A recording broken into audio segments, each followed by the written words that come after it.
Hello, everybody, and welcome or welcome back to the second shelf and to another recent reads on Sunday.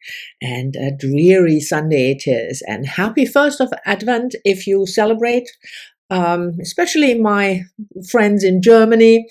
We do celebrate, whether you live in Germany or not, right, Mel? We celebrate the 1st of Advent and we light a candle in the evening when it's dark, which is at 4:30. But anyway, to the books on this dreary Sunday. I've finished quite a couple of books, again, thanks to buddy reads a lot of the times, because I talked about the dark weather and me being sluggish, but the first book I finished was a buddy read with Sandy from Miss Reads a Lot, and we read this nonfiction book by Kate Moore, The Woman They Could Not Silence, published in 2021. I've talked about this book before. I talked about the author, Kate Moore, who also wrote 5 years ago or so, Radium Girls, which I thought was brilliant. And this one is about a Victorian housewife, Elizabeth Packard, who sees the feminist light, so to speak. She's an intelligent woman, obviously, and she has her own opinions. Her husband is a preacher and probably not quite up to her intellectual standard, from what I gather in the book. And he doesn't like it. I mean, she talks back.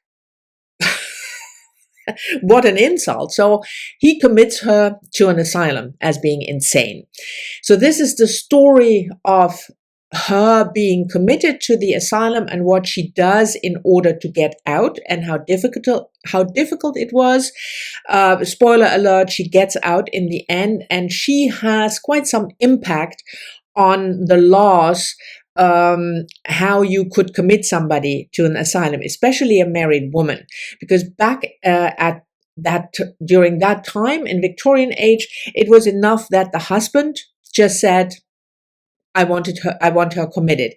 And of course, the doctors, like the main doctor in this story, they are, well, quite conventional in the sense of how you should behave as a woman in the Victorian age. And if you read a lot, that is a reason to be committed. Or if you speak out, that's a reason to be committed and be considered insane. So I thought it was a really, really interesting read. And like Sandy said rightfully in one of her messages, it's amazing that I had never heard of this woman, Elizabeth Packard, ever. And she, like I just said, she had quite some impact, because she was able to change laws, how about a committal to the mental asylum, or however you want to call it. There is, however, you also see in this book that the change of law is important, but it's not everything. If society still believes or holds on to certain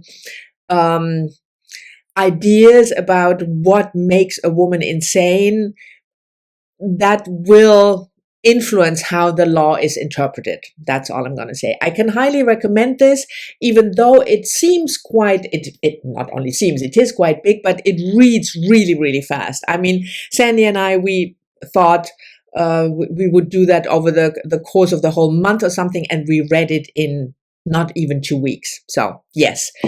The next one was also nonfiction. Oh, and I read this, by the way, for Nonfiction November, of course, for the prompt, what was it?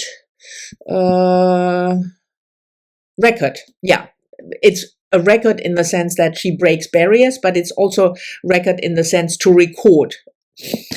The next one I read for the prompt, elementary, and my interpretation of elementary was what is really elementary in our societal discussion at the moment, and that's racism. And I read this collection of essays by Emma Dabiri, Twisted: The Tangled History of Black Hair Culture, published just a couple of years ago, I think, 2019, yes. So this is also my quest to read more Irish literature, because Emma Dabiri is an Irish writer. She talks in this essay about hair, her hair in particular, of course. Here is a picture of our author with what she calls natural hair, so not relaxed or braided or whatever. And it was fascinating to me. I mean, yes, I'm a white woman with straight hair. I have no idea about hair culture of Black people. As she talks about the difficulty, the time it takes to really take care of this type of hair that she has. But she also talks about cultural and historical things like braiding, and the messages that were sent out with braiding, and that it's part of a culture. So I thought it was an part of racism that I had previously really not thought about, which was educational to me. And the way she talks about, beauty standards that we, this type, of hair is not considered beautiful. So if you're interested in this type of reflection, I can certainly recommend it. And the last one that I finished was a memoir, and that is Mina Alexander's Fault Lines. This edition was published in 2003 with a new preface, but the original memoir was published in 1993. So Mina Alexander was an Indian-born poet. She died in, I think, 2010. I'm not entirely sure. Sorry, I should have looked that up or remembered it, because I looked it up, but then I forgot. But anyway, and she, I chose this for the prompt border because she really crossed a lot of borders in her life. This is not a straightforward narrative nonfiction memoir, but more reflections on certain topics. So, fault lines. She talks about her family and the breaking points, between tradition and a new culture, and what it means to immigrate, what it means to be Indian for her, but also when she talks a lot about her family. So I will say that it is quite dense in the writing. So if you are expecting this, very easygoing, like I said, narrative memoir that you can read quite fast, this is not it. I really needed to take my time with this. Also, because there are a lot of people mentioned, it's like a Tolstoy novel at times, when all her Indian relatives, and they have nicknames, and she calls them different names. But just go with the flow, I thought to myself. And that was, I don't need to remember all those names, but I thought it was a fascinating read. But like I said, only if you're willing to commit to this style of memoir writing. Then, there are a couple of books that I've almost finished, and they are all buddy reads. The first one is this, Gathering Moss by Robin Wall Kimmerer. A short little book, but again, this also, I should say about myself, I needed to take quite some time, first of all, because it's beautiful, but also because she says a lot with very little words. It's like, every word counts, and it's to the point, and there are a lot of ideas discussed. She talks about her work. She is a scientist, Robin Wall Kimmerer, and she researches moss. That's basically the premise of the book. But then she is able to, I have no idea about mosses, and I'm not a scientist, but Kimmerer is able to draw comparisons. For instance, she compares all the wildlife, tiny little animals that live in and around Mars, with the rainforest. And you immediately have an image, even as a non-scientist like me. So it's her ruminations about her work, what it means to have, she's an indigenous writer, if I haven't mentioned that, what knowledge means for indigenous cultures compared to our very narrow knowledge in terms of data, scientific knowledge as data. So I thought it's wonderful, and I'm almost done. I'm reading this with Heidi from my reading life, and it's also the book naturalist pick for November, and it qualifies not only, of course, for nonfiction November, but also for the Skoden readathon. So I'm reading this for the Skoden readathon. The next one that I've just almost finished, I think I have like 10 pages left, and I have to check in today with Courtney from Courtney Ferreter, who is absolutely coming back to YouTube. I'm just posting this as a fact now.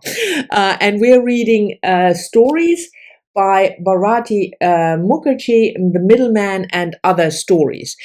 And I want to check in first with Courtney before I leave sort of final thoughts. But the red thread through this book is the immigrant experience.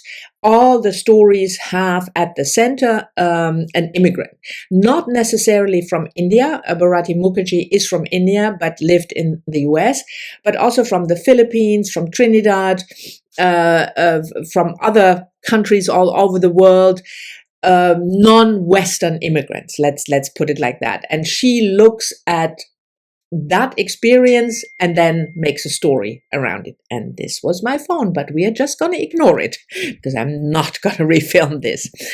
The third book that I'm almost finished, but I will finish beginning of next week, is a buddy read with Adam and Kathleen. And we are reading, Iris Murdoch's The Good Apprentice. I told you before, if you follow my channel, you know that the three of us do a buddy read like 4 times a year and twice a year in the spring and in November, or in the fall. We read a Murdoch, slowly making our way through Murdoch's backlist. This was one of her little later work, 1985, published, and the premise, that's all I'm gonna say, because I've talked about the book already in the last recent reads, is that a young man, Edward, he's in his early 20s, and his friend Mark, they live together. I mean, just a friend, at least that's what we think. And Edward feeds Mark drugs in a sandwich without Mark knowing it. And Mark has a trip, and then he falls asleep, and Edward leaves. And when he comes back after an hour or two, Mark has jumped out of the window and died. That's the premise of the book. And then Edward goes on to try and find ways of dealing with this guilt. And it's a Murdoch, so it's hilarious. I mean, the people, I think I said in my last video, those people, his mother is dead, his father is estranged, then there's the stepfather, and all those people, they just can't help themselves. So, yeah. And then I'm just gonna very briefly mention, still working on this one. Yes.